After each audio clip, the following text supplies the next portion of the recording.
তো আগের দিনের যে ভিডিও ছিল এটা তার ফলো আপ ভিডিও। যে আগের দিনের ভিডিওতে আমি দেখিয়েছি যে এই সিটটা কিভাবে তৈরি করব, বিভিন্ন ইন্ডেক্সের আমরা কিভাবে মোমেন্টাম স্টকসগুলো বের করব।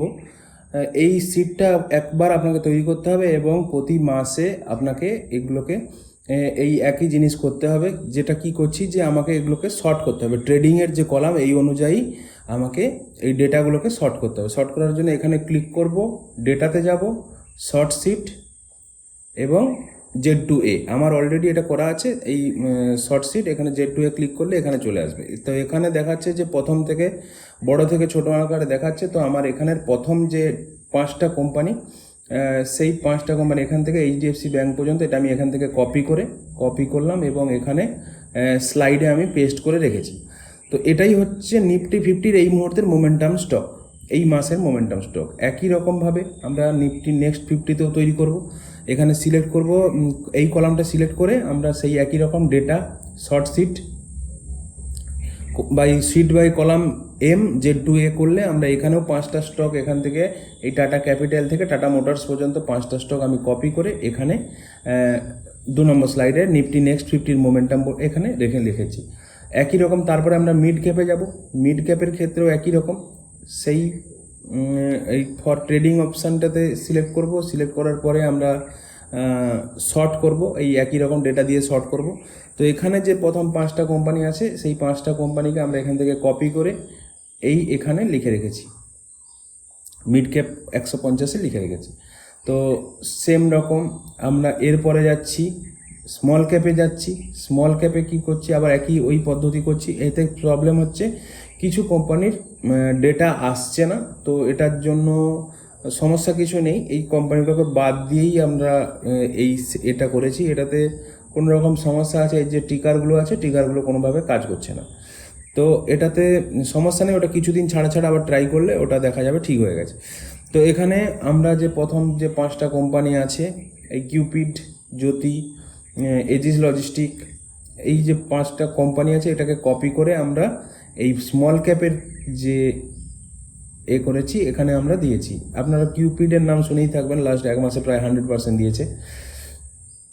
তো এরপরে হচ্ছে আমরা এসে যাচ্ছি স্মল ক্যাপের পরে মাইক্রো ক্যাপে আমরা একই রকমভাবে সেম পদ্ধতি ফলো করছি, যে ওই কলামকে সিলেক্ট করব। সিলেক্ট করার পরে ডেটাতে যাব, ডেটাতে গিয়ে শর্ট শিট করে আমি Z2A-তে শর্ট করব, বড় থেকে ছোটোতে শর্ট করব। শর্ট করার পরে আমরা যে কোম্পানিগুলো পেয়েছি এখান থেকে এই 5টা কোম্পানি লিখে কপি করে এখানে পেস্ট করেছি, মাইক্রো ক্যাপে পেস্ট করেছি এখানে। তো এরপরে আমরা আলট্রা মাইক্রো বলে তৈরি করেছি, মানে আমরা ফোকাস করেছি একদম টপ 1000 কোম্পানিতে, মানে নিফটি মানে NSE-র টপ 1000 কোম্পানিতে এখন পর্যন্ত আমি করেছি। আপনারা যদি 1000-এর পরেও কিছু নিতে চান তাহলে এরপরে হয়তো ন্যানো ক্যাপ দিয়ে আরও 250 কোম্পানিকে এখানে আপনি যোগ করে তারও মোমেন্টাম স্টক ঠিক করতে পারেন। তো এখানে হচ্ছে এখান থেকেও এই একই রকম আমরা যে কটা পেয়েছি এখানে কপি করে আমরা এখানে দিয়েছি। তো এটাতে কিভাবে আমরা করব, যে আমরা সমস্তগুলো এখান থেকে কোনো দিন পোর্টফোলিও তৈরি করব না। আমরা কিভাবে একটা পদ্ধতি শেখার চেষ্টা করছি, সেই পদ্ধতিতে আপনারা নিজের কিছু এডিট করতে পারেন। আমরা যে জিনিসে ফোকাস, ধরুন আমি স্মল ক্যাপ আর মাইক্রো ক্যাপে ফোকাস, বা মাইক্রো ক্যাপ আলট্রা মাইক্রো ক্যাপে ফোকাস, তো আমি ওই দুটোতেই যেগুলো আছে সেগুলোকে আমরা আমার যা ক্যাপিটাল সেটাকে সবকটাতে ভাগ করে ওখানে ইনভেস্ট করার পরে মূল স্ট্র্যাটেজি কি, ধরুন আমি মাইক্রো ক্যাপ আমার ফোকাস, তো মাইক্রো ক্যাপের যে এই 5টা কোম্পানি আমি প্রথম মাসে কিনলাম। কেনার পরের মাসে আমি আবার এই একই রকম পদ্ধতি অ্যাপ্লাই করলাম। একই রকম পদ্ধতি অ্যাপ্লাই করে দেখা গেল যে আমার মাইক্রো ক্যাপের যে প্রথম 5টা কোম্পানি ছিল, এখান থেকে ধরুন এখান পর্যন্ত এইগুলো আমার কেনা ছিল। তো দেখা গেল পরের মাসে আমি যখন শর্ট করলাম এর মধ্যে একটি কোম্পানি টপ 10-এর মধ্যে নেই, বেরিয়ে গেছে। তো আমি কি করব, তখনই ওই যেটা বেরিয়ে গেছে তাকে সেল করব টপ 10-এর মধ্যে, টপ 5-এর মধ্যে নয়, কিন্তু টপ 10-এর মধ্যে যদি থাকে তাহলে আমরা ওটাকে সেল করব না। যদি টপ 10 থেকে বেরিয়ে যায় তাহলে ওটাকে সেল করব এবং টপ 5-এ যে নতুন কেউ এসছে তাকে আমরা বাই করব।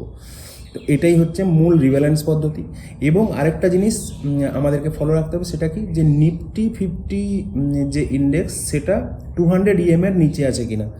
যদি নিচে থাকে তাহলে যে শুধু আমরা সেল করব, বাইটা আর করবো না, কারণ তাহলে কি হবে, আমাদের পোর্টফোলিও যে বিশাল বড় লালে চলে যায়, তাতে সেটা থেকে আমরা প্রোটেকশন পাবো। তো এরপরে হচ্ছে কি, মানে যদি আবার নিফটি 50 আবার 200 EM-এর উপরে আসে, তখন আমরা আবার কেনা শুরু করবো, যে তখন আবার টপ 5-এ দেখবো কে আছে, সেটাকে নেব। তো এইভাবে রিব্যালেন্স করে করে আমরা যদি যাই, তাহলে আমরা বিশাল লসের হাত থেকে মুক্তি পাবো।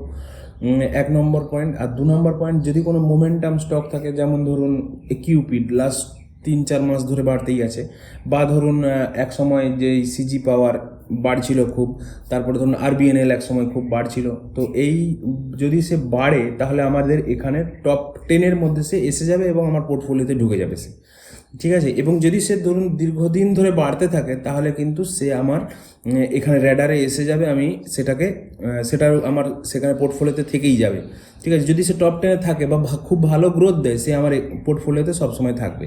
তো এটা একটা খুবই বেসিক স্ট্র্যাটেজি, যেটা আপনাদের সঙ্গে শেয়ার করলাম। যদি আপনাদের পছন্দ না হয় বা হয়, আমাকে কমেন্ট করে জানাতে পারেন, বা যদি আপনি আরও কিছু ইনক্লুড করতে চান, সেটাও জানাতে পারেন। এটা কিন্তু শুধুমাত্র সুইং ট্রেডিংয়ের জন্য। ইনভেস্টিংয়ের জন্য যদি ধরুন আমি 3 মাস 4 মাস ছাড়া রিব্যালেন্স করবো, তার জন্য আরেকটা কলাম আমি এখানে অফ করে রেখেছি, সেটা পরে কোনো দিন ডিসকাস করব।